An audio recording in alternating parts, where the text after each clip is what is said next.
باسم الآب والابن والروح القدس الإله الواحد آمين. أشكركم جميعا يا إخوتي وأحبائي، ولست الآن أنا موجودا معكم، إنما أنتم في قلبي في استمرار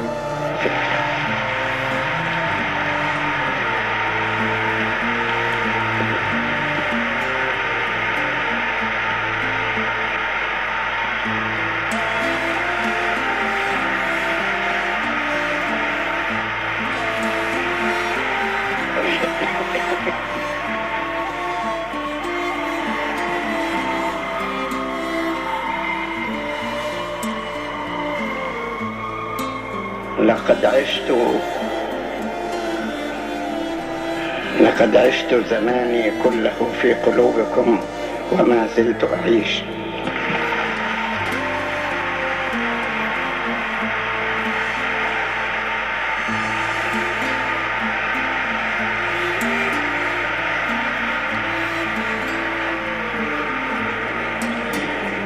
وعندما ذهبت إلى الدير أخذتكم جميعكم في قلبي وفي فكري.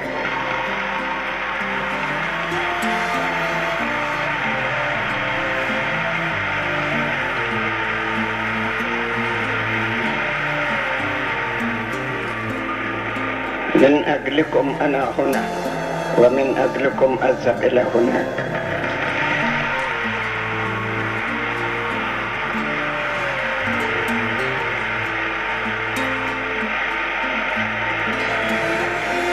أخذتكم في قلبي وفي فكري، أنتم وآلامكم ومشاكلكم أعرضها على الله وأعرضها على المسؤولين.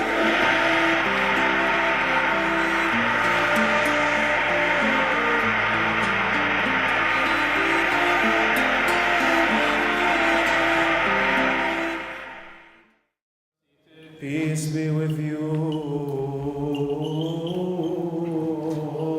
And with your spirit.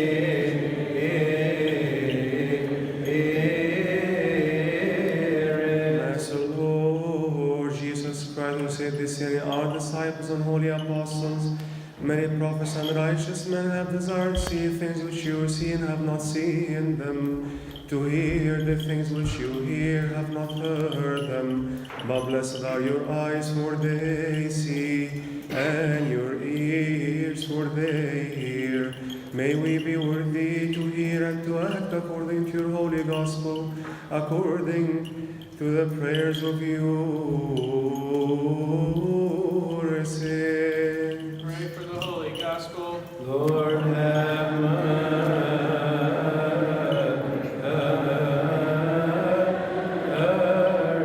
Remember also, Master, those who have bidden us to remember their supplication and prayers, which we offer up unto you, O Lord our God. Those who have already fallen asleep, repose them. Those who are sick, heal them. You are the life of us all, hope of us all, salvation, healing, and resurrection of us all. Alleluia, alleluia, Jesus Christus puro gente, o actor fervor et non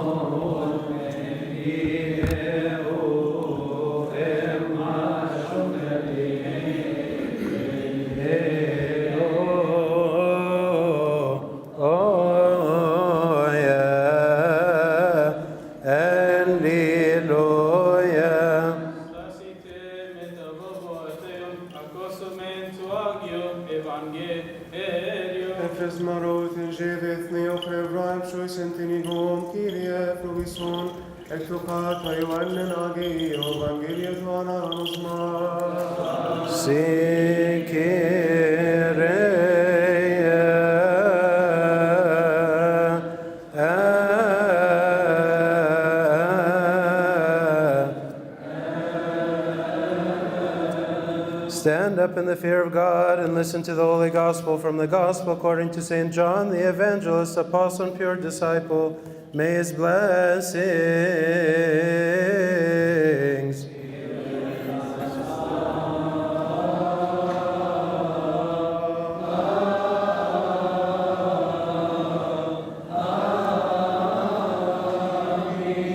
The Gospel according to St. John, may his blessings be with us. Amen. Then Jesus said to them again, most assuredly I say to you, I am the door of the sheep. All who ever came before me are thieves and robbers, but the sheep did not hear them. I am the door. If anyone enters by me, he will be saved and will go in and out and find pasture.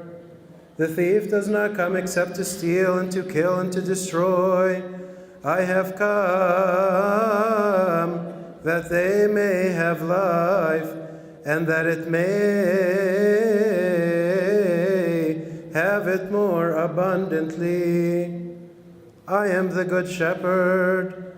The good shepherd gives his life for the sheep, but a hireling who is not the shepherd, one who does not own the sheep, sees the wolf coming and leaves the sheep and flees. And the wolf catches the sheep and scatters them. The hireling flees because he is a hireling and does not care about the sheep.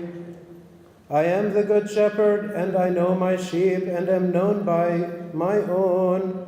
As the Father knows me, even so I know the Father, and lay down my life for the sheep.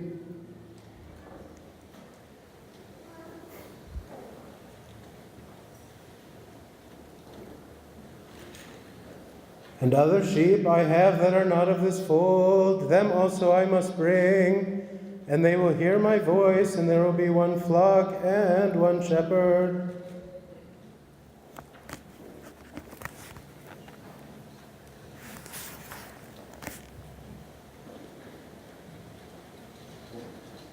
Therefore my Father loves me, because I lay down my life that I may take it again.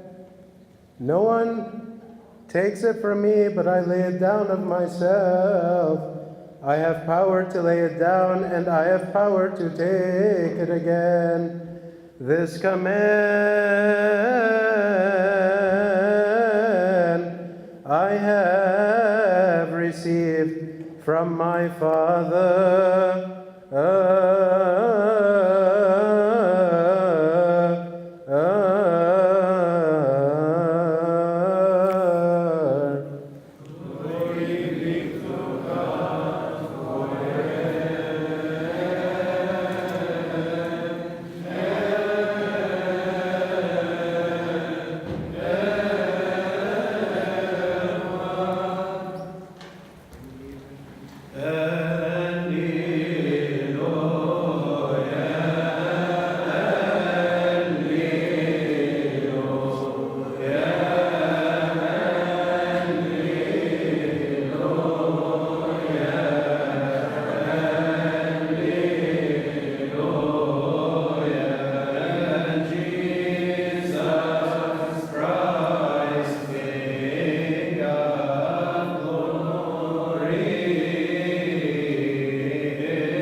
Lead us not into temptation, but deliver us from the evil one. Jesus our Lord, for thine is the kingdom, the power, and the glory forever. Amen.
كنت رجلا لكثير.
نزيلا مثل أبائي غريبا في أساليبي وأفكاري وأهوائي يحار الناس في ألفي ولا يدرون مبائي يعيش الناس في صخب وفي لهو وضوضاء وأقبع هاهنا وحدي بقلب الوادع النائم غريبا لم أجد ركنا ولا بيتا للوالد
تركت مفاتن الدنيا ولم أحفل بناديها ورحت أجر ترحالي بعيدا عن ملاهيها خلي القلب لا يهفو لشيء من أمانيها نزيه السمع لا أصغي إلى ضوضاء أهليها بقيثاري ومزماري وألحان أغنيها وساعات مقدسة خلوت بخالقي فيها أقول لكل شيطان يريد الآن إغرائي حذارك إنني أحيا غريبا مثل أبائي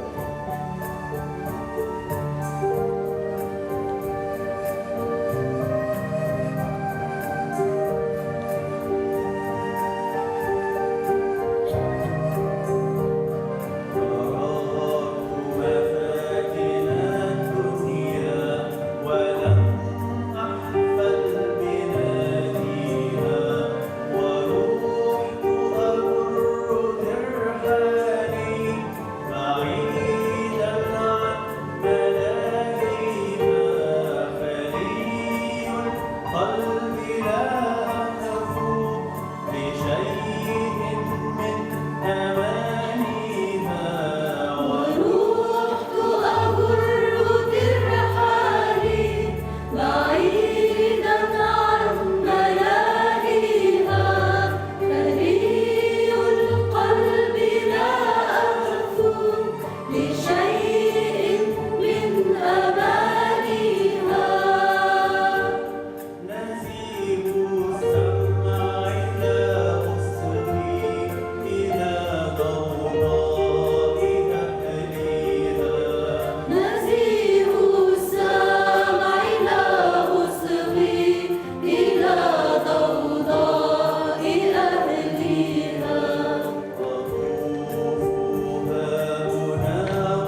Good evening and welcome, and thank you all for joining us tonight.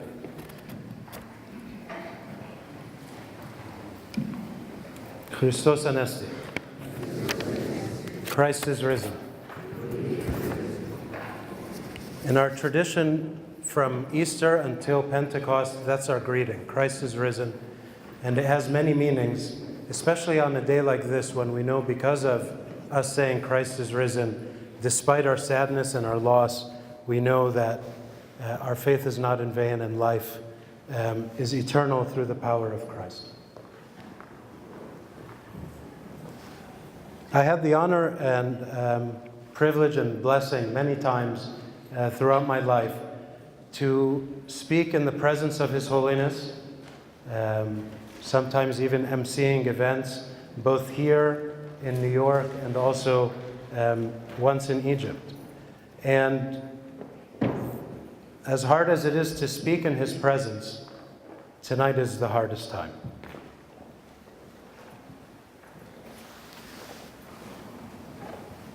But just like He was always sitting there, listening, He is here with us tonight, and He is, as always, the guest of honor, blessing us with His presence and with His smile.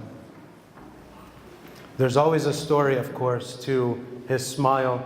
This one, I tried speaking in Arabic, and I had just come after a bishop who also tried speaking in Arabic, who was raised in Australia, Bishop Suriel. And Sayyidina basically said, "Ihkayatku wahad Arabi bta'u mkasar والتاني مدشدش," and everybody started laughing. But that was his way to diffuse a difficult situation. When I spoke at his Silver Jubilee banquet in 1996 here in Cleveland, I quoted from St. John Chrysostom's book on the priesthood in his description of St. Paul.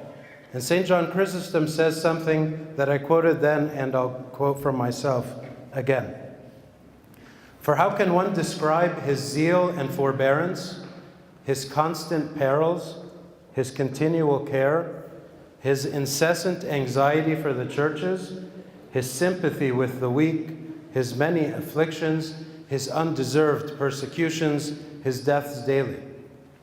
Where is the spot in the world, where is the continent or sea that is a stranger to the labors of this righteous man? Even the desert has known his presence, for it often sheltered him in times of danger. For he underwent every species of attack and achieved every kind of victory, and there was never any end to his contests and his triumphs." I said it in 1996, and I say it again 16 years later.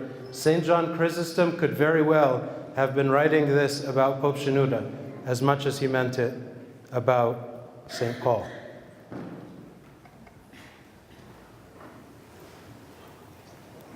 We were all lucky to live in his time.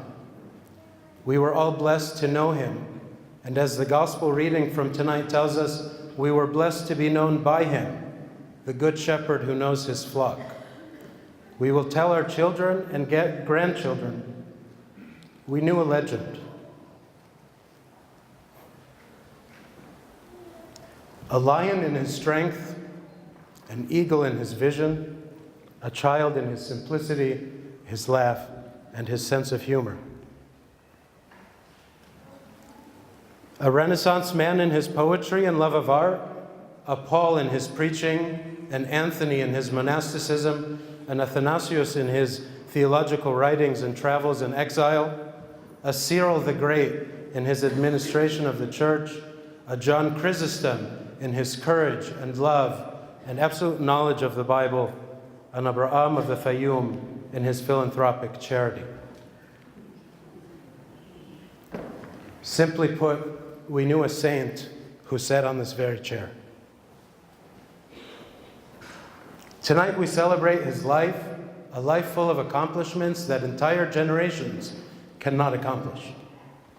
A life that will be recognized in the Synaxarion one day and in the history books as one of the greatest papacies in the history of the church.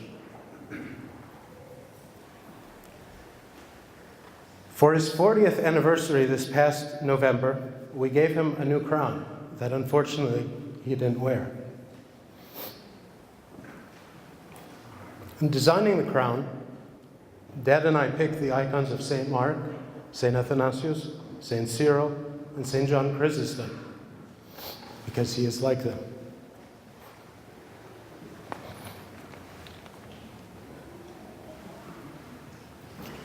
And as he looked at it, I told him one day, Sayyidina, after a long life, there will be a pope or a bishop wearing a crown with your icon on it. And I'm sticking to my prediction. Tonight we will celebrate this amazing life and thank God for the blessing He gave us to be the sons and daughters of Pope Shenouda III. All of us were blessed. I have to admit, though, for me, this has been the most difficult month of my life.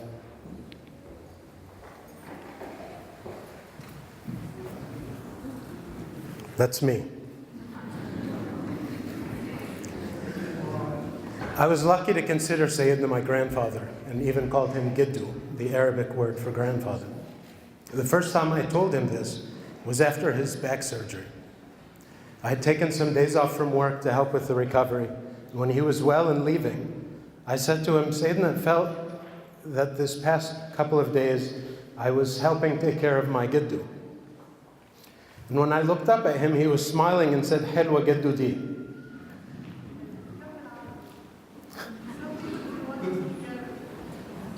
Some people say what you speak Arabic, you want to know what you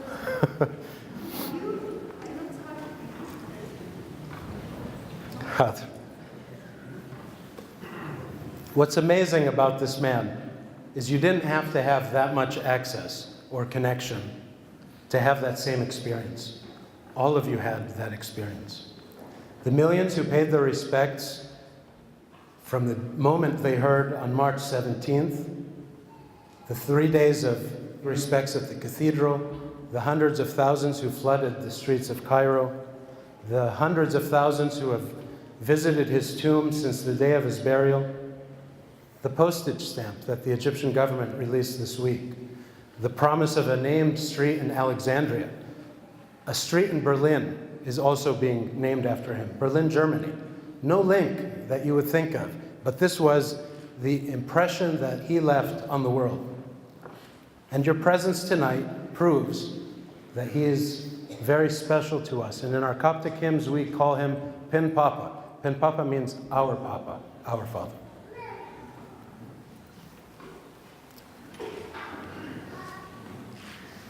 It's my pleasure tonight to welcome some of the important people who took care of His Holiness, our dear Father over the years at Cleveland Clinic. We're honored to welcome Dr. Martin Schreiber and his wife, Dr. Adai Mehta, Dr. Christian Nasr, and on behalf of all of the Coptic doctors who took care of Sayyidina, Dr. Nagy Mikhail. So I'll ask Dr. Nagy to come up. Before Dr. Mehta comes up, I want to tell you a story about Dr. Mehta you may not remember. So sometimes when the doctors would come into Sayyidina's room, usually I would go to the side room. But one day, as Dr. Schreiber always tells Sayyidina, because he wasn't eating much, you eat like a bird, right? You eat like a bird.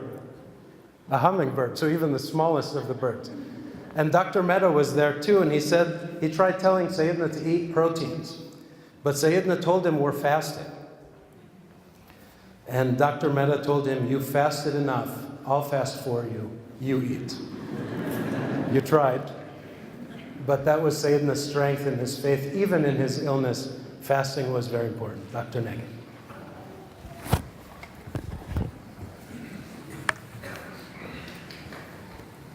Thanks, Bishop. I'm really grateful to being in Cleveland, because that gave me an opportunity to see His Holiness very close. I knew him since in the 60s in Egypt, but of course, the last 15 years, and thanks to Father Mikhail, who gave me the opportunity to actually get close to this great man of God. We have 3 wonderful physicians here who actually helped to take care of His Holiness. And we all, as a parish, we are really grateful to them. I can't remember how many times I called them in the middle of the night on Saturdays, and some of them canceled vacations to take care of His Holiness. And actually, they ended up to be friends and actually enjoyed taking care of him. I won't take too much of your time, but I will just mention a few things that really I'm amazed how His Holiness dealt with problems. He used to teach us that don't allow the problems to get inside you. And Dr. Schreiber and myself, most of the time we meet in the afternoon and sometimes with other physicians to go and tell him the results of the tests. And most of the time we were bearers of bad news. But this amazing man of God, really, whatever he taught us, he lived it. It took maybe 5 minutes, 5 seconds to react to the bad news. And as if he turned the page and start all over. Okay, what are we going to do about this? As if he said, thy will be done to God. لتكن مشيئتك. And then started a new page, and as if he didn't hear any bad news. And if he reacted to the bad news, not because of himself, but because he always said, I have a job. Do you guys think I don't have a job? I have people to take care of. This is my people. And always put us as a people in front of his own body and in front of his own health. The nurses really love to take care of him. Sometimes the nurses really fight who is going to take care of him tonight. And I will never forget one night we took him to the ICU and he was not in great shape. And I introduced the nurse who is going to take care of him. I will never forget him, Michael, a male nurse in the ICU. And I told him, His Holiness, this is Michael, and Michael, this is His Holiness. And he took care of him overnight. And at 7 in the morning, Michael is ready to leave, finish his shift. He went to His Holiness' bed and kissed his hand and told him, Your Holiness, I have to leave. I really don't know what happened at night that made this white male ICU nurse, who are really trained to be tough, to go and kiss his hand. Sorry, I have to leave. It's amazing, this man of God, that really everybody who touched him saw the image of God in him. Without any more stories, I have too many stories. I'll ask Dr. Schreiber and Dr. Mehta and Dr. Nasser to come and share with you some of their great experience. We are really grateful to your care, and I'm sure His Holiness also grateful and praying for all of you in heaven now.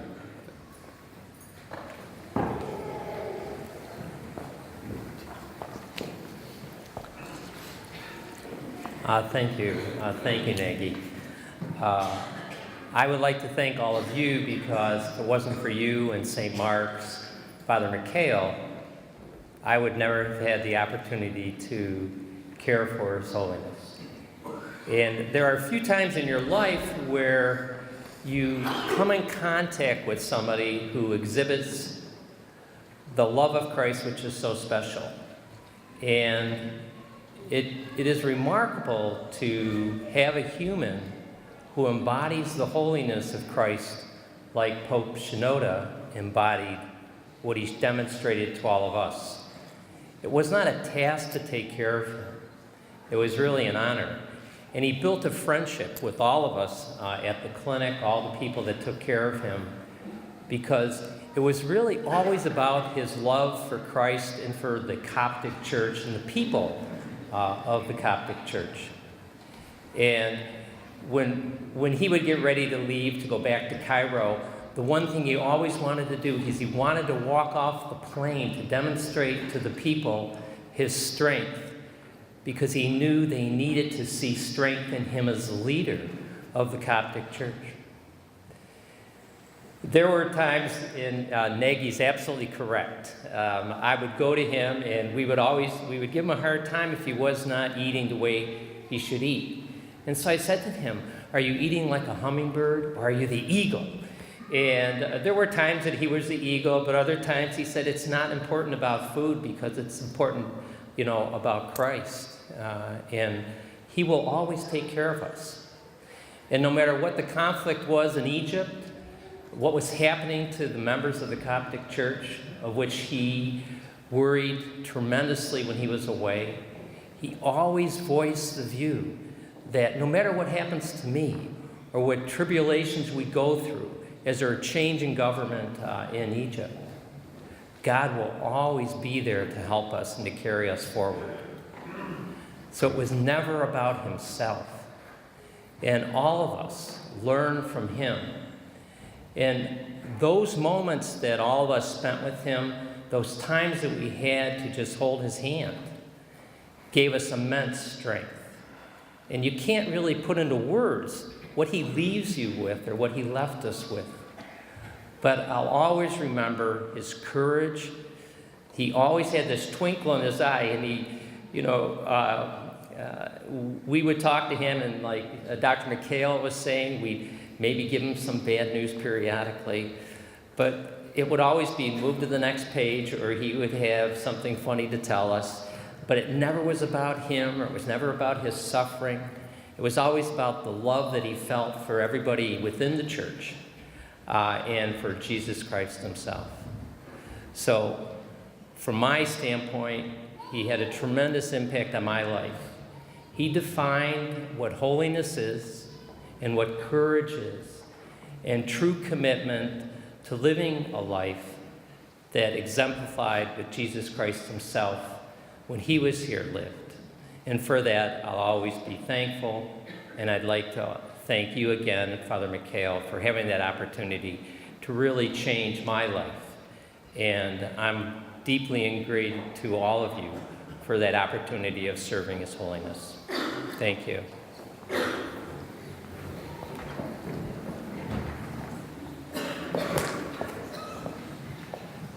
Dr. Mehta used to talk to His Holiness, and they talked to each other about candy.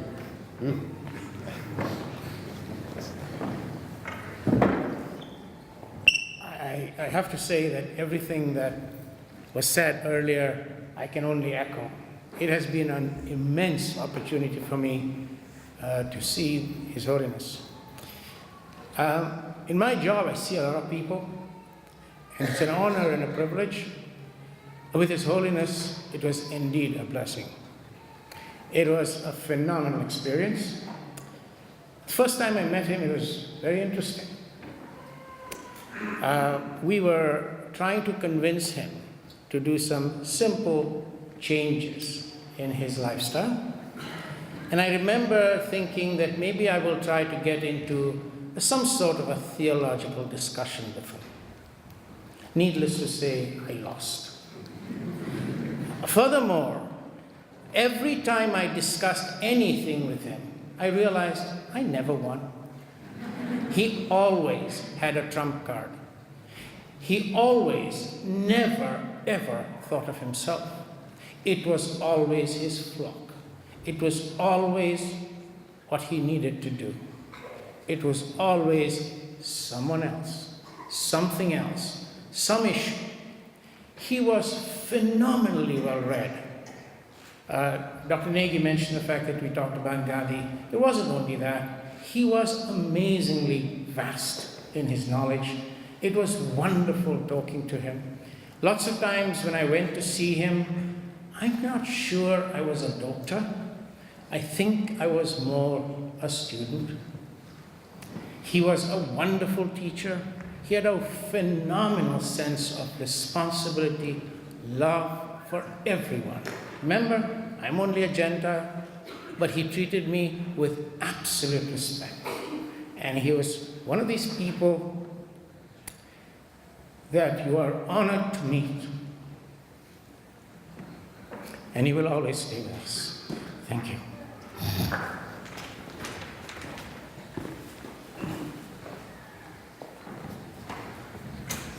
Final finally, this last but not the least, Dr. Nasser, Christian Nasser. Thank you. Christos Anesti. Christ is risen. Okay. These two guys are tough to follow, so thanks for leaving me to the end. But as you will hear, I think we all agree on how we felt when we were treating His Holiness. So we all agree, and I wrote my thoughts in here. So Reverend Mikhail, Reverend Moros, brothers and sisters in Christ, I truly feel very special for having been given the opportunity to stand before this great crowd and next to the altar of our Lord Jesus Christ to talk about a great man, a true saint, our beloved Amba Shenouda, who will forever be present with us. And I like that we're celebrating his life. I was asked to share my experience as a physician caring for this wonderful man of God. I met him first in 2008. He looked like a regular man when I first saw him. He was not wearing any expensive silk robe or any expensive rings or any crown. I know he couldn't get to wear the beautiful crown. But I could feel this imposing reverence when I was in the room. And I felt it every time I went in his room. He had, when I first met him, he had this weakest voice in the room, but when he spoke, everybody really shut up and would listen and did what he asked them to do. Despite all the toxins that were circulating in his blood when he was sick and all the medications that he was being administered, he was able to make wise and brave decisions about his care. Every decision he made in the context of what was in the best interest of his people. One time he and I were about to make a crucial decision about a major procedure he had to receive. And I told him, like we tell every patient, this procedure is associated with risks, and, are you sure you want to have this done? You want me to do everything? Because if something, would happen, the quality of life might not be good, etc. And he said, what are you talking about? I have to stay alive for my people. It doesn't matter what I want or what my quality of life will be. It's what matters for my people. I have to be with them. Several times I remember him smiling and even joking when he was supposed to be in a lot of pain or being told about a grave prognosis. And like Dr. Schreiber said, it's always like turning, or I remember, was it Dr. McLean? Turning a page and what's the next chapter? Tell me what's next. At times he would postpone a test or a treatment just to be able to go back to Egypt to be with his people. I think I was so privileged to witness that aspect of His Holiness, and I would never forget that man. If I may, Reverend Mikhail, let me read some of the writings that I was introduced to. He gave me 5 books, when I first met him. So from his book, The Release of the Spirit, I want nothing of the world. This is the first thing which the person ought to say if he likes to attain the release of the Spirit. I want nothing of the world, for the world hath nothing to be desired, but only temptations for the beginners. I want nothing of the world, for the world is too poor to give me. If what I want is available in the world would be heaven, but it is still in earth as I see. There is nothing in it except material things, and in fact I search for heavenly matters, for the Spirit, for God. I want nothing of the world, for I am not of this world. I am not dust as they think, I am a divine breath. I was with God from eternity, and God placed me on this earth, but I shall leave it after a while and return to God. So I want nothing of this earth. And from his book, Contemplations on the Resurrections in 1999, it is the body which toils, passes the night awake and struggles. It is wounded, becomes torn, and its blood flows.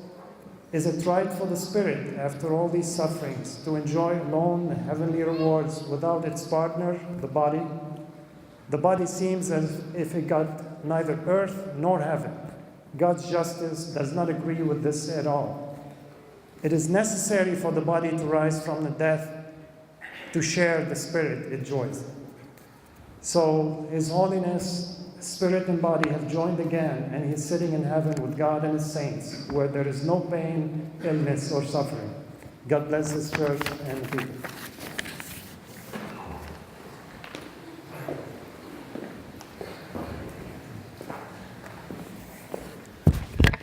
I think we can clap.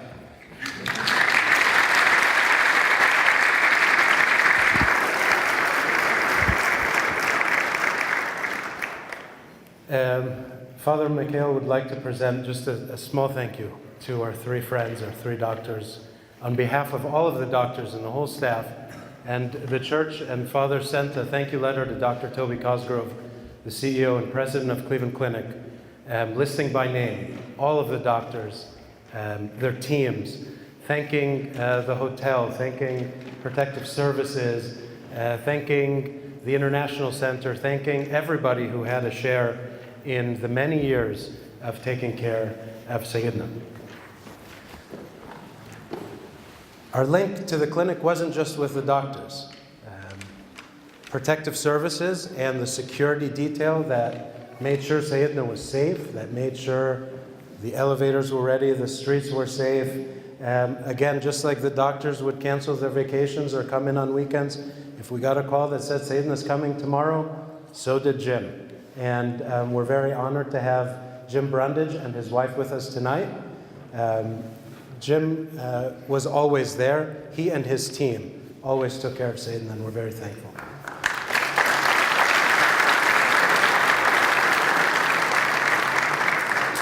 One other aspect of our luck of having Sayyidina stay with us in Cleveland and at the clinic was the Intercontinental Hotel, where Sayyidina was always the VIP and you were always visiting. So we're happy to also have Adriano de Oliveira with us tonight, representing the general manager and the whole team at the hotel. And they've made us a special presentation. If any of you used to come see Sayyidina, no matter which room he sat in, this is his chair. So, thank you.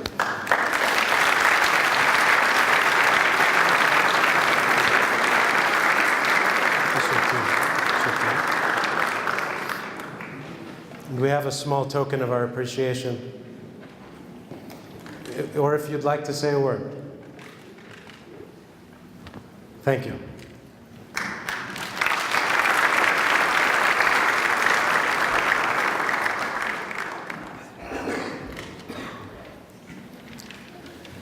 As we said, Sayyidina, and as everybody has seen in the last month, and if you knew him, and many of the songs that were sung by the choir before were his poems turned into beautiful songs.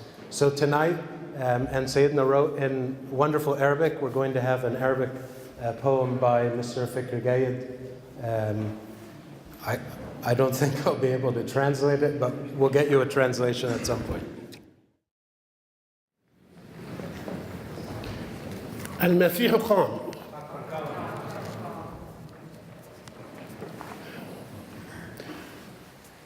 بابانا مثلث الرحمات الأنبا شنودة الثالث عميق وعالم مرهوب وموهوب أزمنة وتاريخ حقل جامع الأثمار بستان نمت فيه زهور وورود كل الكلمات لا تفي حق أبونا مثلث الرحمات بابانا الأنبا شنودة. القصيدة اللي هقولها أولاً نسيت أشكر أبونا مخيل وأبونا مرقص لأنهم في كل مرة كان بابانا الأنبا شنودة يجي يدوني فرصة إن أنا أقول قصيدة لسيدنا إذا كانت قصيدة يعني. الحقيقة هذه القصيدة هي مجموعة قصائد كتبتها للبابا الأنبا شنودة. كل باراجراف منها قصيدة كاملة موجودة، واستعنت فيها بتعبير جذبني جدا للدكتور علي الفمان لما قال إن هو عميد المودة. أثرت نفسي ودخلتها جوه القصيدة. أبي وباباي الأنبا شنودة، يا دستور الكنيسة وقوانينها، سمعت المسكون صوتك وباركت رحلاتك وديانها وروابيها، سكبت في قلوبنا محبة المسيح، حفظتنا ترانيمها وأغانيها، كم من كنائس شيدتها وصلبانها أنارت مدنها وصحاريها، عميد المودة، طبيب النفوس، أستاذ الكلمة بكل معانيها، كنيستك باباي الله في وسطها فلن تتزعزع، حبة الخردل دفنت وها أغصانها تترعرع، تتآوى طيور السماء إليها وفي أمان الله تهجع، تقتات جسد المسيح ودمه وبنوره الساطع تسطع، كنيسة الله باقية ما بقى الزمان وما تضعضع، ملاكا كنت سيدي لابسا جسد إنسان، كنت أحكم من ضردع وكلكول وإيثان، طبيب الأرواح وطبه ليس لكل إنسان، وكم تلقيت ضربات من عدونا الشيطان وأنت كالطود الأشم كما النخيل وأرض لبنان، لم تهزك أبداً الأحداث والأزمات، ولم تشغلك الأقاويل والشائعات، صامدا سيدي وفي أحلك الأوقات، لم تحن العواصف ظهرك ولم تخدشك الملمات، لو كان العمر بالعمر يفدى لبأعمالنا يا سيدي فديناك، يا حبيب مصر التي لم تعرف مثلك حبيب سواك، كلما بعدت عنها كانت هي تسارع إلى لقياك، ضمتك في عناق أرضها وأرضها أصبحت مثواك، يا محاجج المسكونة كلها من كان يعلمها بالحكمة والتقوى سواك، ربنا موجود ومصيرها تنتهي وكل الخير حب وإيمان ورجاء، قامة عالية كنت سيدي بل فاقت قامتك نجوم السماء، بقلبك الحاني كنت للأعمى عينا وللأخرس لسانا وغطاء لمن ليس له رداء، ولن أقول وداعا سيدي بل أقول إلى لقاء، والله الذي أقام علينا إيليا يستطيع أن يقيم علينا إليشع.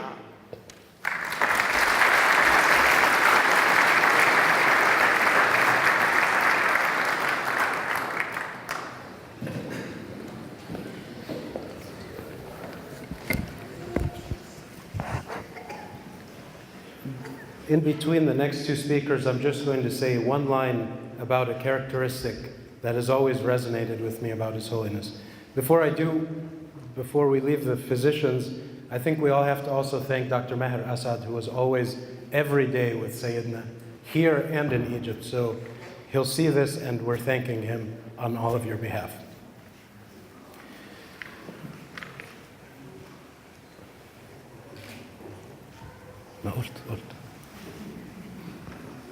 While speaking about the Christian concept of social justice many years ago, His Holiness said, "While a clergyman should not interfere in politics, it is his duty to speak out against oppression.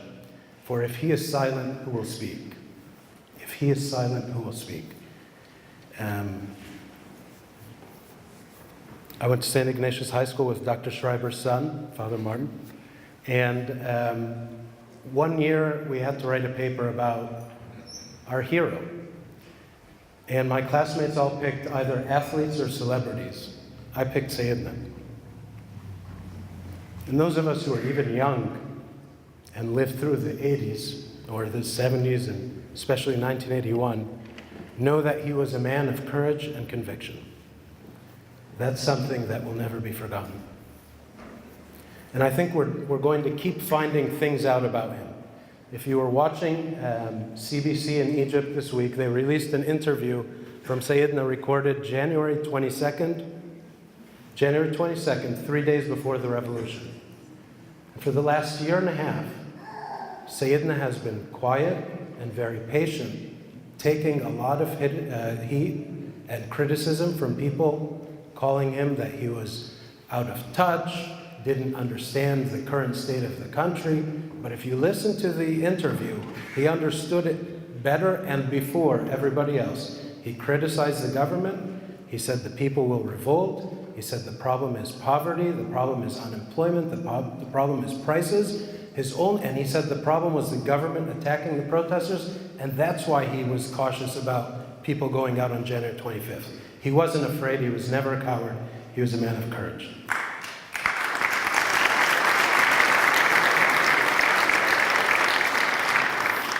Let me ask Abuna Mortos to share his thoughts and his reflection.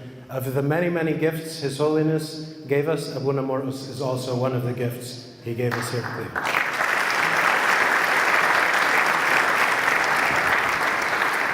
Well, I grew up just hearing about His Holiness from my uncle, my father, my dad's brother, who was the Vicar General for the Pope. His name also was Father Marcos Galli, so he was the real Father Marcos Galli, not me. So I just grew up listening and hearing about this wonderful Pope, especially because, as I just mentioned, my uncle was very close to the Pope in his daily task in many legal issues that relates to the patriarchate, to the priest, and to mostly he was his vicar, so he had his stamp, he was really authorized by him to do many things. So I just grew up hearing about this wonderful man, but I just couldn't get in touch with the person. Until I grew up and I went to college and I just began to attend his famous Wednesday meetings, and then I just began to read his books, and I just started to develop this spiritual view of the world, of course, mainly based on his teachings, but I really came to know him firsthand. Of course, when I was first ordained, I was ordained for a church in Long Island, and I was in Canada, so I just went to Cairo for the ordination. So once he knew about my uncle and that I was his nephew, so on the eve of the ordination, he sat with me. We spent a wonderful time, my family and myself, and he told me that, well, I will give you the name of your dear uncle. He will be named Marcos because I want you to keep his name alive and to continue his legacy. So this was the real first personal encounter with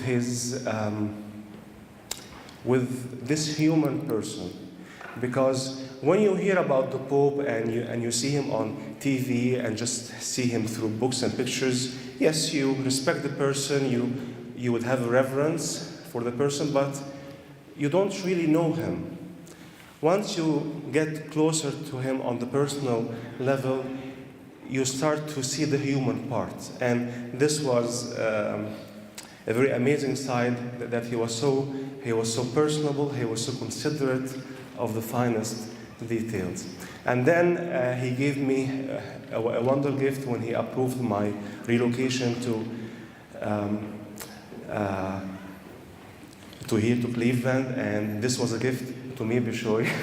So, and of course Abuna Mikhail, and then I became closer and closer and closer, and throughout the past 8 years, I was very close, and I had the blessing and the honor of really serving him, especially when Father Mikhail was, he had like a mini surgery for a whole week almost, and I replaced Father Mikhail, of course undeservingly, but I just literally served His Holiness, and it was one of the most wonderful times of my life. Just a few lessons that I personally learned firsthand, not by books, not by listening to the sermons, but by seeing His Holiness. He had this great patience and tolerance. He was tolerant of everyone, regardless. He was so patient, even with the multitudes of people, with the hundreds and thousands of people coming from all over North America, and he was tired. He was just diagnosed with something, or he just received some bad news, but he just brushed it all, he flipped the page, and he continued seeing and serving his people. So, such a great patience and tolerance. Another lesson that I personally learned is that he had this ultimate respect, and he was so sensitive for everyone without partiality. And as I just mentioned, like 3 weeks ago, he was respectful for every human being, regardless of their position in life. He met presidents, he met kings, he met congressmen, he met ambassadors, and he met the homeless. He met the poor. He served the poor. He had this very special day, Thursday, back home, when he just this day to serve the poor.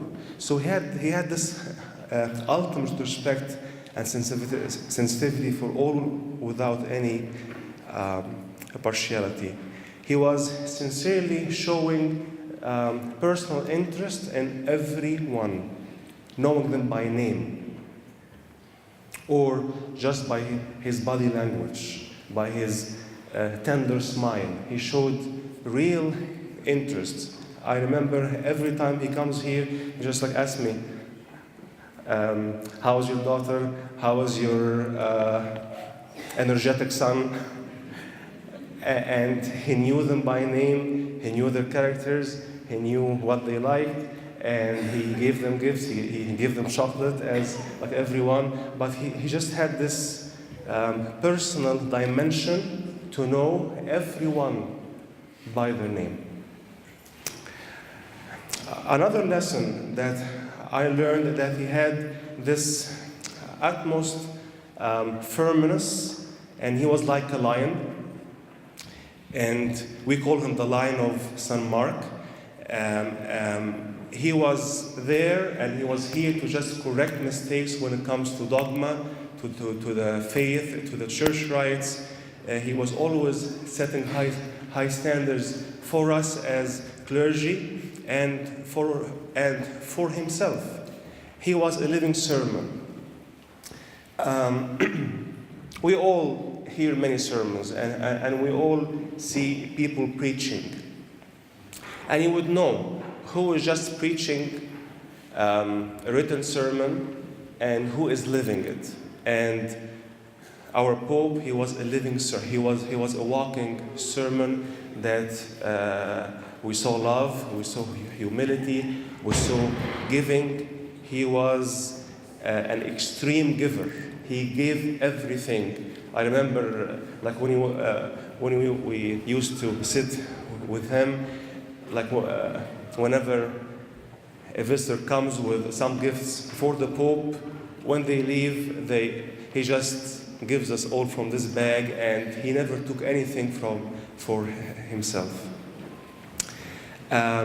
Personally, and of course, the church is so privileged to have lived in his papacy, to have lived seeing this walking sermon, and we are all product of his service. We are all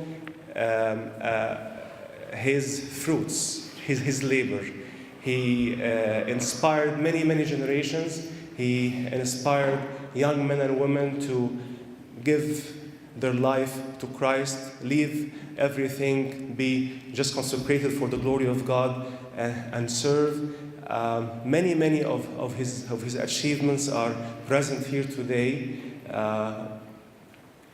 We can spend hours and days just talking about his service. I am really honored, and I will continue. I will try, with the blessing of God, to continue this legacy and to continue to learning from him, to be just a walking sermon. This is the most important lesson that I have learned, is that whatever I preach, I will try to live. God may repose his soul and bless us with his prayers. To him all glory forever. Amen.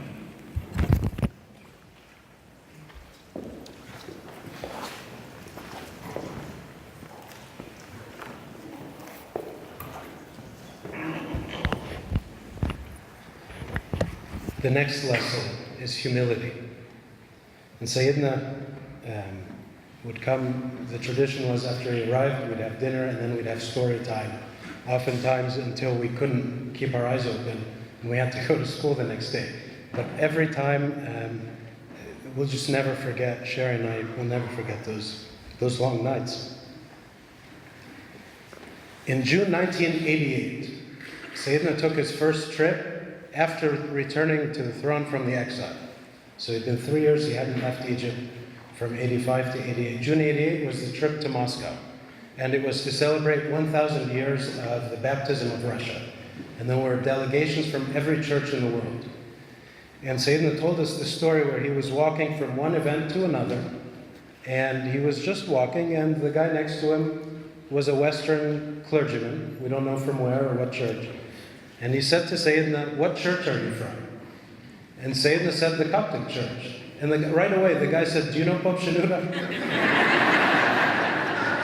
And Sayyidina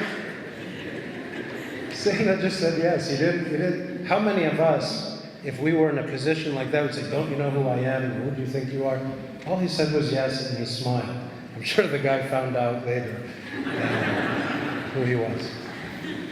A second lesson in humility was he always gave recognition to someone for where it was due. So for years, Sayyidina had been saying, a church without youth is a church without future. And in his Silver Jubilee banquet, I was preparing, I'm going to learn Sayyidina's lesson today.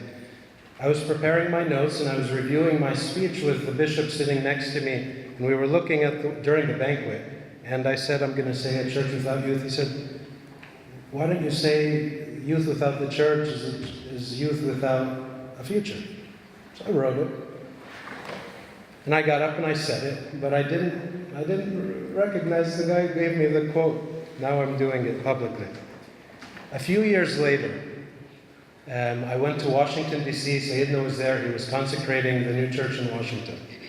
And in his sermon, after the consecration, in front of the grandson of Haile Selassie, the Emperor of Ethiopia, the Egyptian ambassador, diplomatic corps, all standing there, he said, I always say, a church without youth is a church without future. And one of our youth, Bishoy, who's here, said, and the youth without a church are youth without a future.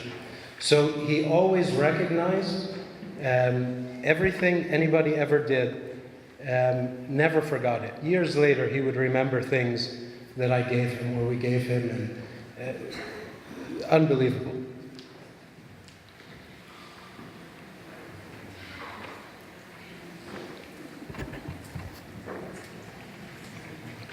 Most of us know Pope Shenouda as well as we do, even if we knew him before. We all know him as well as we do because of one man.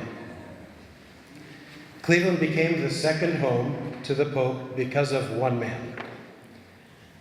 Even as a Cleveland Clinic employee, in the presence of Cleveland Clinic employees, I have to say the Pope didn't just come here because we have a great hospital.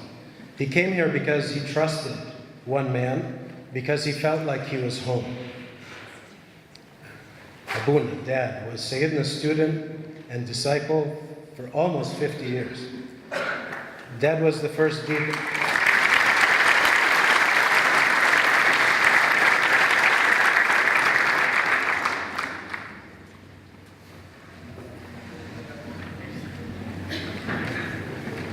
Dad was the first deacon Sayyidina sent to America. Dad was Sayyidina's spiritual son and trusted assistant with many portfolios of responsibility beyond what you know, beyond the day-to-day service of this community. He was instrumental in the setting up of theological seminaries in America in 1989.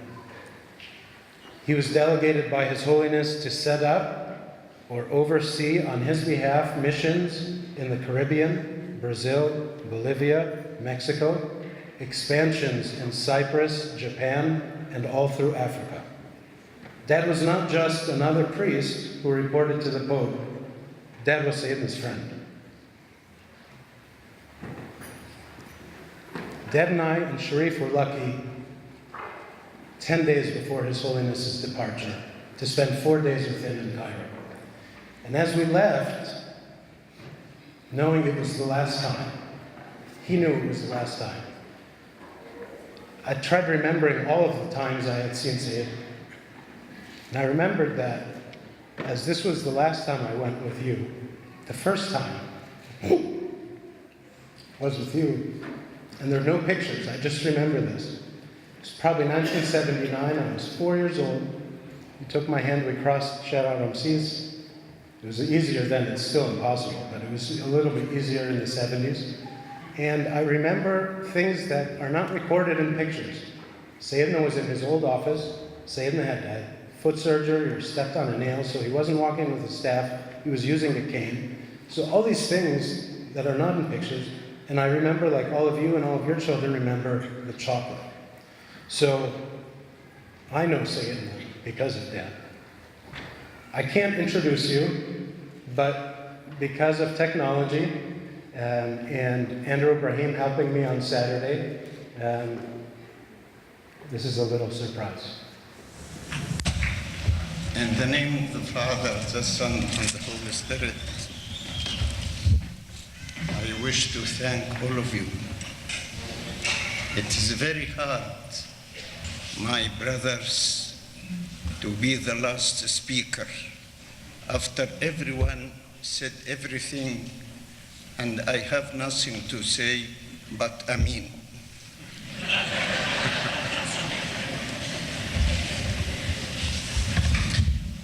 When I speak about Father Mikhail, I speak about the stages of devotion. The first devotion that he became a student in the theological seminary. The second devotion, he became a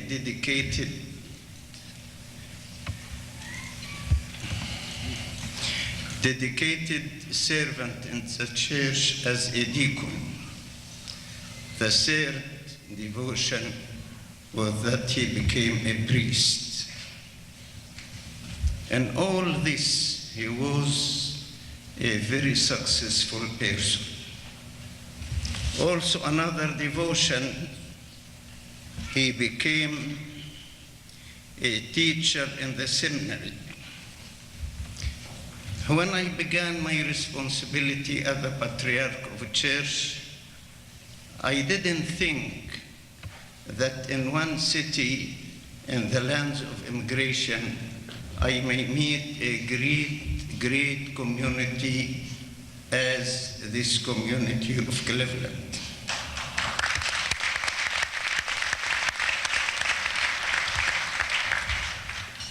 Whenever I visit Cleveland, I find myself a member in the family of Father Mikhail.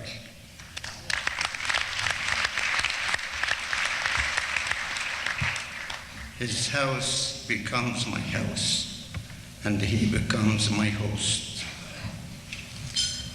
I remember that he was not only the priest of Cleveland, but the priest of all Ohio. Until now, God sent for him some priests to help him in this ministry. May God keep him always and keep his family, his blessed wife, and blessed son and sister and daughter, and give you happy life under his jurisdiction. Amen.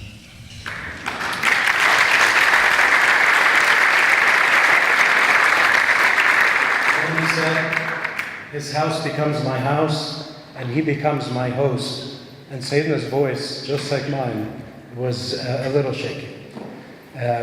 We'll work on this and we'll release it for you to have. It's a great memory of all of us to have that.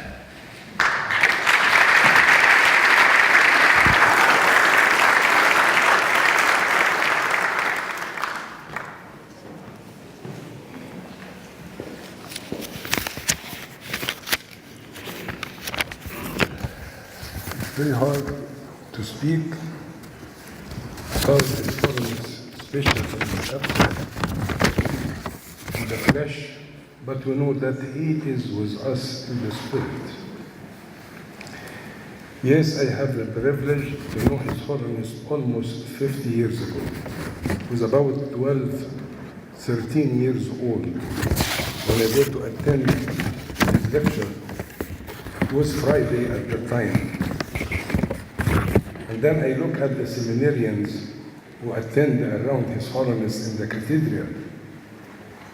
I said, well, one of the reasons that I devote my life to the Lord, I said, if 1 hour and a half or 2 hours can change our life in every week, how about if I join the seminary to be close to His Holiness?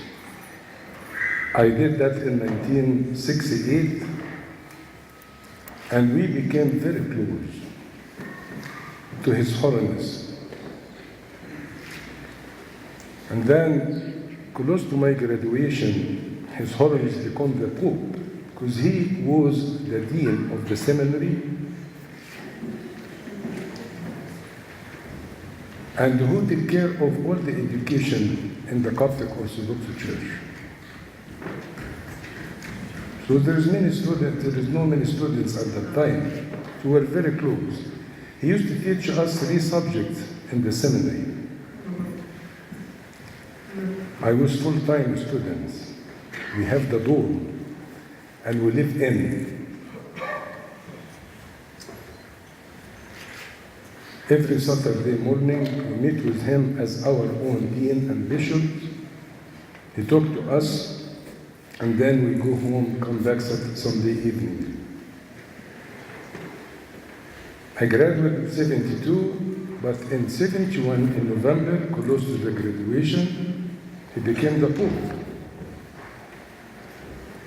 And he said to our group, the graduates at his year, don't have any commitment with any bishops. I want you to stay with me in Cairo. You are my students. And then he returned back the ministry of the full-time deacon. I spent 1 year in Egypt with the full-time deacon in Masara Church, and then he sent me to the state first time in 1973 to be the first full-time deacon outside Egypt. I remember I told him, "What is your instruction, Your Holiness?" I said, "I don't know." And as Bishop said, he was very humble. "I don't know. This is the first time we sent a deacon full-time. Go, and when you come back, you can tell us what is the duty of the full-time deacon in the state." But after that, of course, he gave me some instructions. I spent 1 year in New York. It means in New York, I come back. And then in 1974, he ordained me. In his mind that he will send me back to New York and to New Jersey. At that time, only 7 or 8 priests. And then someone called Dr. Stephanos on behalf of all of you, met His Holiness in Egypt. We need a priest in Ohio, Cleveland, Ohio. So I have someone in my mind, but I have to ask him first. And he sent to me, I met him maybe after midnight in one day, remember, March 10th and 74. No, 75. And he told me, "I told you you have to go back to New York and New Jersey. They called me from Cleveland, Ohio. What do you think? If you'd like to go to the first assignment, I will send you." I said, "Whatever you say, Your Holiness, it's not up to me. I never choose anything for myself." He said, "Okay, I want to send you Cleveland, Ohio, because it's good to establish a new church than to go with another priest in New Jersey or New York." Thank you, Your Holiness, and I did. It was a wonderful decision from His Holiness. I don't know what to say. I know what is the meaning of New York and New Jersey. I know it will be very tough.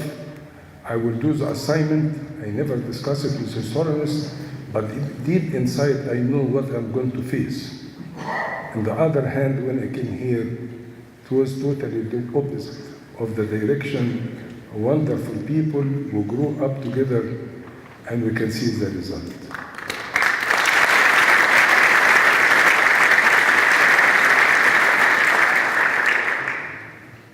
His Holiness visited us in the first time in 1977. We were in the hotel in downtown. And then I remember when he sent to me, he said, "Well, my philosophy in the ministry in outside Egypt, the priest will stay 1 year, 2 years, and then he have to come back to be energetic from the mother church, and so on." When he came, I said, "Your Holiness, you said so and so, so I'm ready to go back. This is the secret, maybe." And then he said, "Well, is anything bother you? You have any complaint here?" I said, "Frankly speaking, no, I don't have any complaint." He said, "Okay. If you'd like to go back to Egypt, I will take you to Egypt. If you'd like to go to any other church in the United States, I will send you. If you'd like to go to any place we don't have a church, we can establish a church." So I find out, I cannot speak after what he said. Your Holiness, I changed my mind. I'm not going to ask anything. I will ask you a question, what you want me to do, and I will do it right away. He said, "I want you to stay in Cleveland." And that word start to run in my mind. I forget about ministry in Egypt completely, and I said to His Holiness, "Anytime you want me to come back, even if you say Wednesday, I will go Tuesday before, if you ask me, but I will never open this subject with you," and I never did. That will make the link when he said, "I want you to stay in Cleveland." And that time go on the second visit. First visit, he consecrated our church in Parma, small one. The second visit, he consecrated our church here in 89. And since that time, started to come every time. He came to the United States once a year, after that twice a year, after a while, when you start to have the medical treatment in the Cleveland Clinic, come more often, sometimes 5, 6, 7 times a year, as it happened in the previous 2-3 years. We have the privilege, my wife, Sihan, Shu and Sherry, and now the grandchildren, to have His Holiness in our home, and then the church home, and then later on in Intercontinental, more convenient, and Adriano and James, they did a lot for us, and all their staff and their teams. In the Cleveland Clinic, we have a wonderful Coptic Orthodox physicians, have a wonderful friends of the rest of the doctors. You can't imagine, and you hear from the great doctors and physicians from the Cleveland Clinic. They treat him as the king, as the Pope, but he was very humble, was very nice, established a friendship with the doctors, with the nurse, with the people who clean the suites, and so on, and so on, and so on. I remember one time Dr. Schreiber, as Bishoy mentioned, his son was Bishoy in St. Ignatius, and then became a full-time deacon upon his graduation from the seminary, the Catholic seminary, and then he went overseas to serve, and then between, after his ordination as a deacon, and then before he ordained as a priest, Dr. Schreiber told His Holiness, he came, and His Holiness talked to him and to all of us for 45 minutes about how the person could be a good shepherd. Mrs. Schreiber and Dr. Schreiber, you must be proud of your son. And he offered him a wonderful icon, the Good Shepherd. And the gospel we read today, and our Pope, he was a great shepherd for us, follow the steps of the great shepherd, our Lord Jesus Christ. Many discussions with Dr. Schreiber and the other stuff. You come with Dr. Mehta, a lot. I know before he met Dr. Mehta many times, His Holiness mentioned about Gandhi, the great leader of India, and how he impacted his life in many aspects. So the moment he saw Dr. Mehta, then they started talk a lot. Dr. Mehta used to bring the chairs in opposite like that, and then sit down and talk with His Holiness. Amazing. And he enjoyed talk with Dr. Nasser in Arabic. I don't know. This is just a small example. But we feel at home. And as Bishoy mentioned, this is what His Holiness said many times. Cleveland is my second home. Cleveland is my second home. And I would like to say that when His Holiness went to the exile in 1981 to 85, when he returned back, he said to the people, you were in my heart, and I never driven far away from you. And His Holiness always said, whenever the Pope is, the headquarters is, and we felt it in Cleveland. If you put all the times His Holiness blessed us since the 2nd until 2 months ago,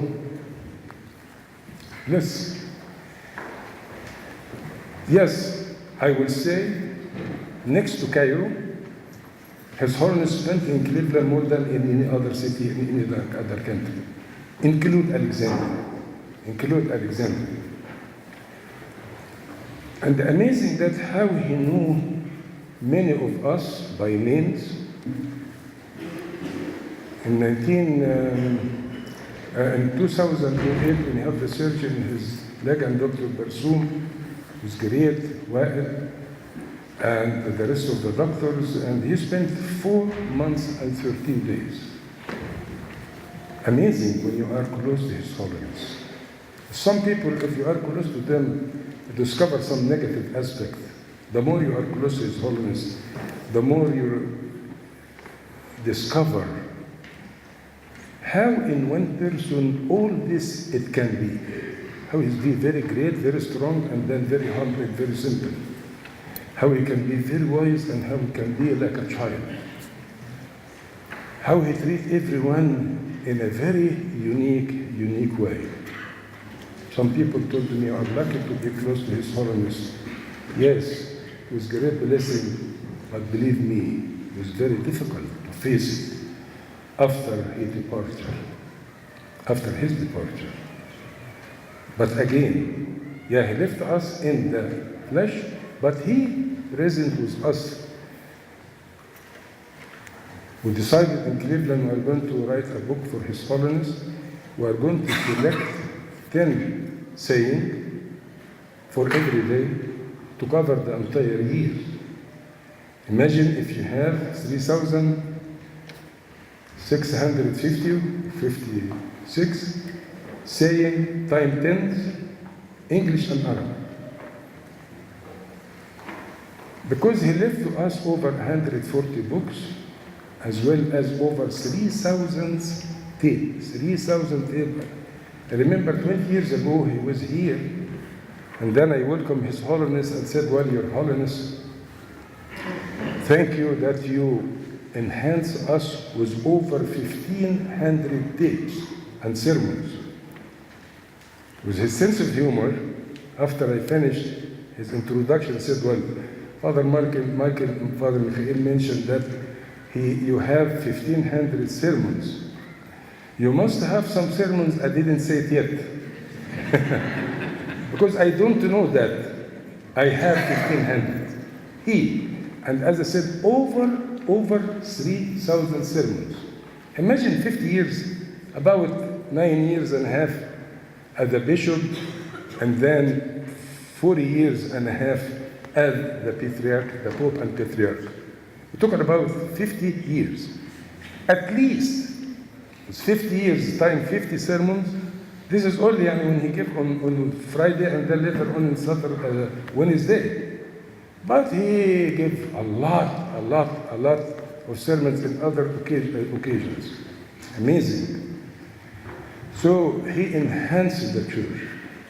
If you study the church history before, we have something similar to that in the 4th century, in the 5th century, early centuries, but not as much as between the 6th century and the 20th century, due to the persecution and discrimination that went through all these centuries. But Pope Shenouda was great. He was great. He returned the church to the time of the apostolic church. We had that vision, we had that feeling when the dean of the seminary became the Pope, and never happened since the 5th century. St. Cyril the Great, St. Athanasius would say, well, we are going to go through prosperity, and we did.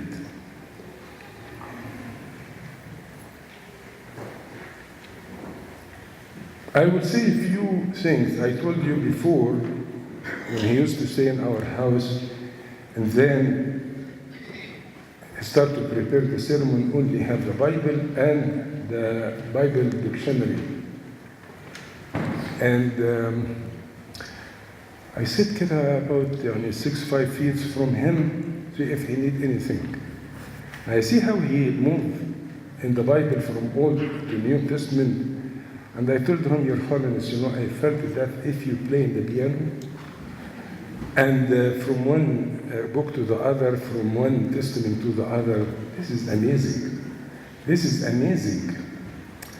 Another thing I can see that being close to His Holiness, and it's a great privilege, he trusts me, as Bishop mentioned, some of you may know, and he gave me the power of attorney. I never mentioned before his departure. And he trusts me to represent him in all the churches that he established in Caribbean, Mexico, Latin America, even in Cyprus. And lately, he will send him to Japan. When the earthquake happened, he told me before, the night we were in the Intercontinental, I said, well, after I leave, you can go to Japan because the request is like to have a church over there. Then the earthquake happened. Then I told the Holiness, the earthquake and so on. I said, well, maybe it's not the same area that you are going to go. So many times he sent me, I don't know, sometimes I go to Brazil, Wednesday after the Divine Liturgy, I came back Saturday before the Vespers. Some people don't know that I'm out of town. And from here to Brazil, like from here to Cairo, Egypt. And many stories about that. But I think His Holiness, like, they said, whatever His Holiness wear, this is the headquarters. So I feel that He sat among the 6 continents, and He took from here to put there. He is the great shepherd. He is the Pope of the See of St. Martin, all the Coptic churches all over the world. And then some churches for the Coptic Christian, native from Egypt or original from Egypt, and some churches established, like in Brazil, Bolivia. It was few Egyptians, few. Imagine He sent me to Brazil to purchase a piece of land or a house, and then we built a beautiful church. There was about 20 individuals among the entire country of Brazil, which about 110 million. In Mexico, for example, someone at Zeal Coptic Orthodox in Brazil, in Mexico, built a small church in his front yard. And then he said, well, we need a Coptic priest. He called Father Mina in Detroit. Father Mina told him, how can you build a church without the permission of the Mother Church in His Holiness? Call Father Michael. He called me, and then, of course, I discussed it with His Holiness. His Holiness said, I can't understand what's going on. You have to go by yourself and give me a full report. I did. And then, I would like to mention that when I came back, I told His Holiness about what happened. So he said, what do you think? He said, Your Holiness, whatever you order me, I will do. He said, no, this is not my question. What do you think? You are the one who went over there. He said, Your Holiness, if you'd like to take care of the 20 individual, 25 individual in the country of Mexico, this church, it will be enough, sufficient enough. And he offered to give it us as a gift. But if your vision, you'd like to have a mission, spread the good news over there, many people driven and far away from the church over there, I think it's much better to have a big piece of land and then we build a church. He said, go. You have my power of attorney, you have the money, go and do it. And we did. And he consecrated the Mexico church, Brazil, Bolivia, and so on, and so on, and so on. So he sat down. Some people donate some money in his name from the state, from Canada, from Australia. And all this money, he kept it here in Cleveland. Give me the power of attorney. He called it شنطة الخمس خبزات والسمكتين. The bag of the 5 loaves and the 2 fish. Because you have one like that in Egypt. Have this one in Egypt to take care of the poor. So this is الشنطة بتاعت الخمس خبزات والسمكتين. You will be amazed how much we receive and how much we receive. 500, 1,000, 10,000, max. 100,000 one checks يعني. But I wrote some checks have million or a million to build all these churches under the advice and the instruction of His Holiness. Many things I don't know.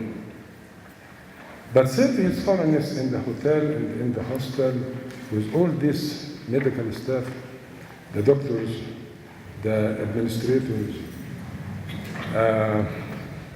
We were like one group, friends, brother and sister. His Holiness had impact on each all of us. Funny story that when he wrote his articles, he wrote to the Al-Ahram and many other articles for about 5-6 years. And he wrote it Thursday evening here in Cleveland. If you have in Cleveland, sent it Thursday evening. You have it in Al-Ahram newspaper Friday. And then it is on Sunday. And I used to make Turkish coffee or Greek coffee to His Holiness. He showed more expert in this because he went to Turkey many times. And he used to do the coffee. So the show was not that day. His Holiness liked to write an articles. And then I said, Your Holiness, can I do a Turkish coffee for you? Or we wait for Bishu. He said, you can do it. I did. And I looked at His Holiness, he take 1 or 2 sips, and then he left the rest. I looked at the coffee and then said, well, You don't like it, Your Holiness? He said, well, maybe it's much better to wait for Bishoy, you know. You don't want to say to me, no, it's dead, you know. But 2 days later, I asked Bishoy, what's happened? He said, well, when you put the Splenda, you don't put the Splenda in the kanaka, but you put it in the mug, and then you put a little bit of the coffee, and then you put the rest of the coffee, because Splenda can change, it will be more sour. And this is the secret. I learned it from Bishoy. Many stories like that. Many stories like that. When my grandson Ethan hugged him, not the last visit, the before, and we have the wonderful picture after His Holiness, you know, he hugged me very strong. I felt him. And we have the privilege that His Holiness baptized him. And every time he met Athanasius or he mentioned something about baptism, he say, I baptize the grandson of Father Mikhail. It was a great blessing. It made me cry when Ethan, after the departure of His Holiness, of course, many times we have an Agape magazine, an Agape TV or other, and Ethan just did not, yet 4 years old, God bless him. He looked at the TV and he looked at me and said, I know, this is your dad. I know, this is your dad. And he repeated twice, yes. Yes, I was not close to my own dad as well as I was close to His Holiness. I don't take more of your time, but I'd like to thank all the doctors, all the medical staff in the Cleveland Clinic, Intercontinental Security, Matt, thank you for coming to represent the city of Seven Hills. I would like to thank all of you. رفعتوا راسي فوق وراس الكوميونتي كلها. Imagine in 2008 when His Holiness spent 4 months and 13 days, we have over 6 fives metropolitan and bishop visited His Holiness, over 200 priests and thousands of people. And you serve them. Those who welcome the people from the airport, those who let the people stay in their homes, those who prepare the foods, and especially when His Holiness in the hotel, we have a wonderful, I would like to mention Vuti, and all the ladies and the people who work with her to prepare the food, and they from there they have to say, thank you, Abuna, give us the privilege to serve His Holiness. But you don't know how much His Holiness was very appreciated. He was very appreciated. I never forget anyone. It happened with me here several times when we have some guests. I used to call Triano and get some more rooms. And then His Holiness sent me to approach him several times. I said, don't forget the guests. You have to prepare, provide some food for them. Yes, of course, His Holiness. We did many times. Not to my surprise, when we went, as Bishoy mentioned, to visit His Holiness, Bishoy and myself, 10 days before his departure, we went direct from the airport to his residency. We were in his bedroom. We spent about 1 hour and a half or 2 hours, and then he went to Amba Ioannis. And he said something to Amba Ioannis I never heard. And then we went out. I told him, let me assume what His Holiness said to you. He said, what? Did you hear anything? No. He said to you, don't forget to prepare the dinner or the supper for Father Mikhail and Bishoy. Yes, exactly, this is what he said. How could you know? Because it happened to me many times here in Cleveland. It happened to me many times. I never forget anyone. It was great. It was very touched to have him in our life, in our city. In 2008,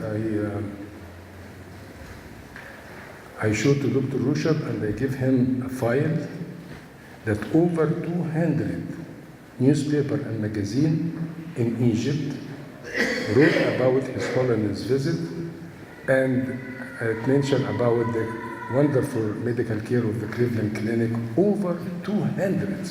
And this due to Amba Armia, a wonderful group work with him, and I give him a file. All we mention about his son's Cleveland Clinic, and the doctors who take care of him, and so on and so on. So it was a privilege for us. We sent a wonderful letter to Dr. Grozrov, and he sent it to the doctors and those who work with us to just a token of appreciation. Not only us in Cleveland who appreciated all what you've done, but believe me, all the people all over the world, they know what you've done for His Holiness.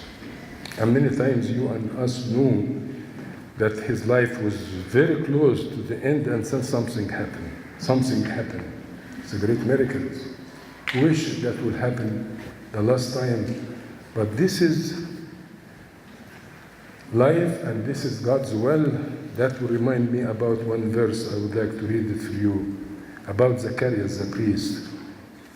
So it was as soon as the days of his service were completed that he departed to his own house.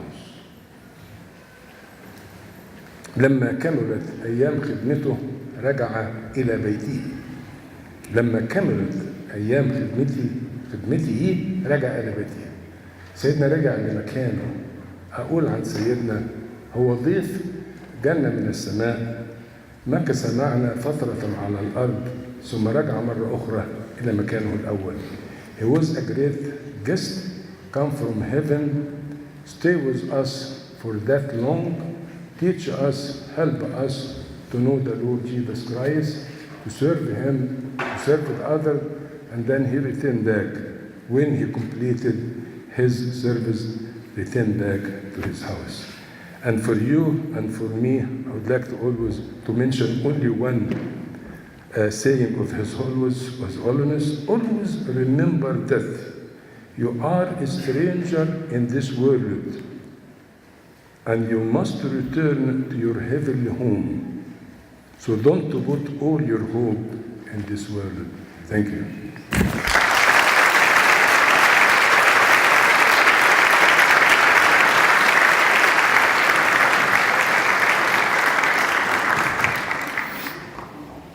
I promise. I had the program that we would finish at 8:15. I promise. It was our plan, but it's very hard. Just a few more minutes. One of the hobbies I had as a kid was collecting pictures of Pope Shenouda. Mom will remember my room, like most kids have pictures of basketball players. Yeah. And this was before, for all the young people here, or the old people who forgot, this was before digital photos and how you could email and share on Facebook. Basically, the only way to get photographs was to know the photographer. And even if Dad was going to Egypt, the only thing I asked for was bring back the new pictures of Sayyidina. It was clear. So I prepared a selection of my collection. I wasn't going to tell this story, but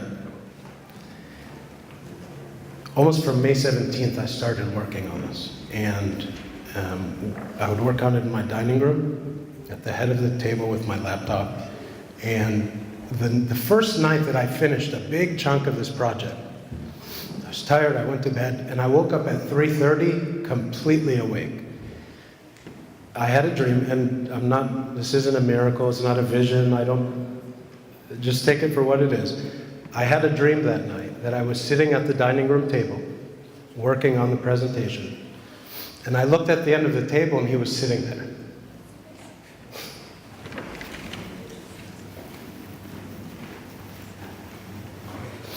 And he said, "Inta bta'meli, ma ana qa'ad ma'ak ahu." So he's here with us, but this was very helpful for me. You're going to see 89 years in a few moments of pictures. Following this presentation, we're going to move to the hall for some refreshments and a second photo show that will be the photographs that everybody presented. So I hope you enjoy this one. Thank you and sorry, but I think this was a very beautiful evening for all of us. Thank you.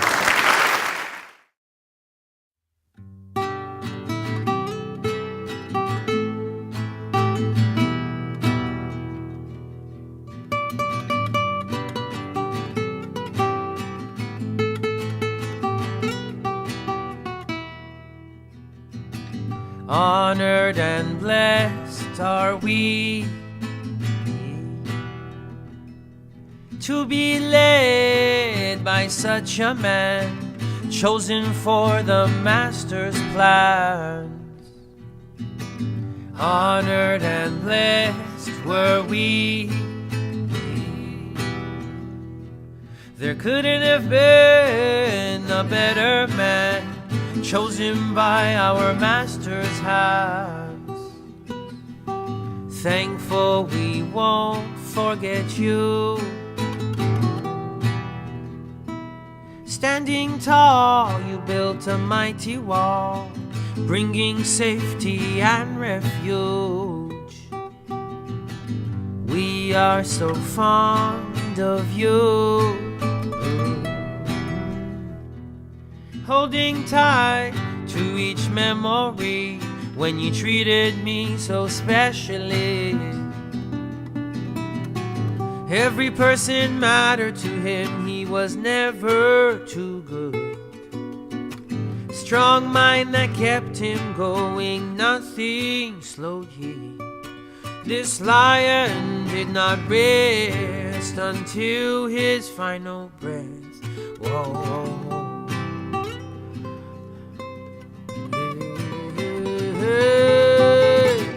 Honored and blessed are we to be led by such a man, chosen for the Master's plans. Honored and blessed were we. There couldn't have been a better man, chosen by our Master's hands. Childlike and wise is you. And that smile the children grip on you, because they see themselves in you. Active and bright were you, because you used all the precious gifts given by the man above.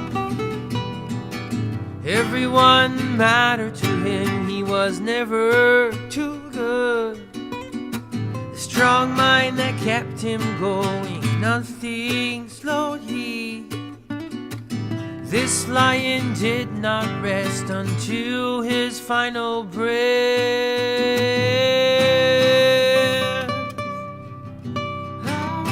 Honored, honored, honored and blessed are we.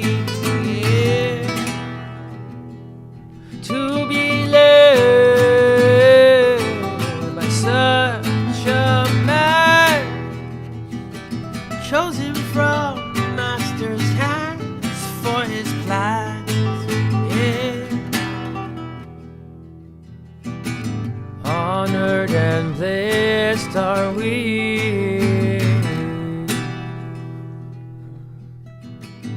You were a light, yes you, allowing him to dwell inside of you, to pilot you and shepherd you. I want to say thank you, thank you. You don't even know that all the work you've done has benefited everyone. Every person should matter to us, we are never too good. A strong mind will keep us going, nothing will stop me. The lion deep within us should never rest until my final breath. Yeah. Honored and blessed are we, to be led by such a man, chosen for the Master's plan. Honored and blessed are we, There couldn't have been a better man, chosen by our Master's hand. We are so fond of you. We just want to say that we love you, and I want to thank you. We are so fond of you. We just want to say thank you, thank you. See you soon. We're so fond of you, we so love you. We just want to say thank you, thank you. We so fond of you, we so love you.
Rest his soul in the bosom of our Holy Father, Abraham, Isaac, and Jacob. We pray for him and worship that he be with us. Through the intercession of St. Mary, St. Mark, St. Athanasius, and Cyril, the prayer of Pope Shenouda, hear us when we say, Our Father, art in heaven, hallowed be thy name. Thy kingdom come, thy will be done, on earth as it is in heaven. Give us this day our bread, and forgive us trespasses, as we forgive our trespasses. Lead us not into temptation, but deliver us from evil.